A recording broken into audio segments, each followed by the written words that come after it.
तो नमस्कार दोस्तों, इस वीडियो में हम लोग देखेंगे हिंदी के इम्पोर्टेंट क्वेश्चंस जो कि बीपीएससी और बीएसएससी एग्ज़ाम्स में पूछे जा सकते हैं। तो बिना समय को व्यर्थ गवाए इसमें हम 17 क्वेश्चंस देखेंगे और कम से कम समय में हम ज़्यादा से ज़्यादा क्वेश्चंस करने की इसमें चेष्टा करेंगे। तो चलिए स्टार्ट करते हैं कुर्सी की पेटी बांध के। तो पहला क्वेश्चन है, निर्विवाद शब्द में समास होगा। तो निर्विवाद शब्द में जो समास होगा वो होगा बहुव्रीहि समास। उसके बाद अगला प्रश्न है, उपकूल शब्द में समास होगा। तो उपकूल शब्द में अव्ययी भाव समास होता है, तो इसका करेक्ट आंसर हो जाएगा अव्ययी भाव। उसके बाद अगला प्रश्न है, घने जंगल में क्रेकॉर करने की आवाज़ आई। यह बोली किसकी हो सकती है? तो क्रेकॉर जब होता है तो वो मोर करता है, तो इसका सही उत्तर हो जाएगा मोर।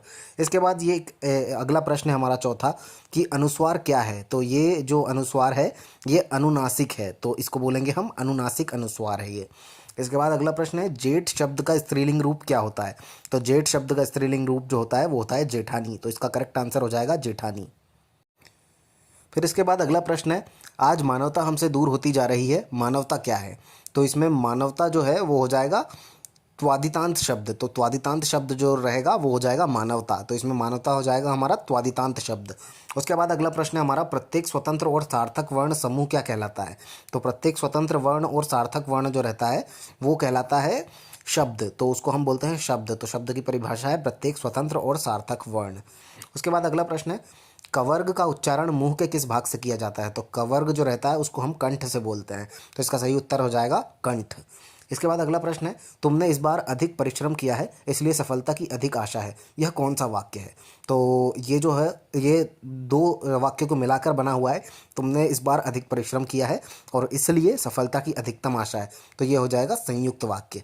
इसके बाद अगला प्रश्न है, हिमालय से गंगा निकलती है, इस वाक्य में से किस कारक की विभक्ति है? तो इसमें हिमालय से गंगा निकलती है, इसमें जो से है ये आपादान कारक की विभक्ति है, तो इसका सही उत्तर हो जाएगा आपादान। इसके बाद अगला प्रश्न है, सितारा देवी वीणा वादन कर रही हैं, इसमें कौन सा वाक्य है? तो सितारा देवी जो वीणा वादन कर रही हैं इसमें है कर्तृवाक्य वाच्य, क्योंकि इसमें कोई काम हो रहा है, तो कर्तवाच्य जो है ये हो जाएगा हमारा इसमें वाक्य, और वाक्य क्या है? सीतारा देवी वीणा वादन कर रही हैं। उसके बाद अगला प्रश्न है हमारा, अपराह्न का सही शब्द क्या है? तो अपराह्न का जो सही अर्थ है वो है दोपहर के बाद का समय जो रहता है उसको हम अपराह्न बोलते हैं। उसके बाद अगला प्रश्न है हमारा, कायदा शब्द है, कायदा कहाँ से लिया गया है? तो कायदा अरबी का शब्द है, तो इसका सही उत्तर हो जाएगा अरबी का। इसके बाद अगला प्रश्न है, देवासुर में समास क्या कौन सा है? तो देवासुर में द्वंद्व समास है, क्योंकि देव के अपोजिट होते हैं, मतलब देव के एक जो डैश आ जाएगा इन दोनों के बीच में, तो देव और असुर इन दोनों से मिलकर इस समास को बनाया गया है जो कि द्वंद्व है एक दूसरे के लिए, तो इसका सही उत्तर हो जाएगा द्वंद्व समास। इसके बाद अगला प्रश्न है, जब प्रथम शब्द संख्यावाचक और दूसरा शब्द संज्ञा हो तो उस समास को क्या कहते हैं? तो जब भी प्रथम शब्द संख्यावाचक हो और दूसरा शब्द संज्ञा हो तो उस समास को हम द्विगु समास बोलते हैं।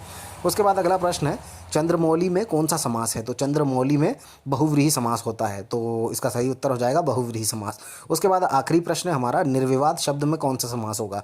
तो निर्विवाद शब्द में जो समास होता है वो होता है कर्मधारय समास, तो इसका सही उत्तर हो जाएगा कर्मधारय समास।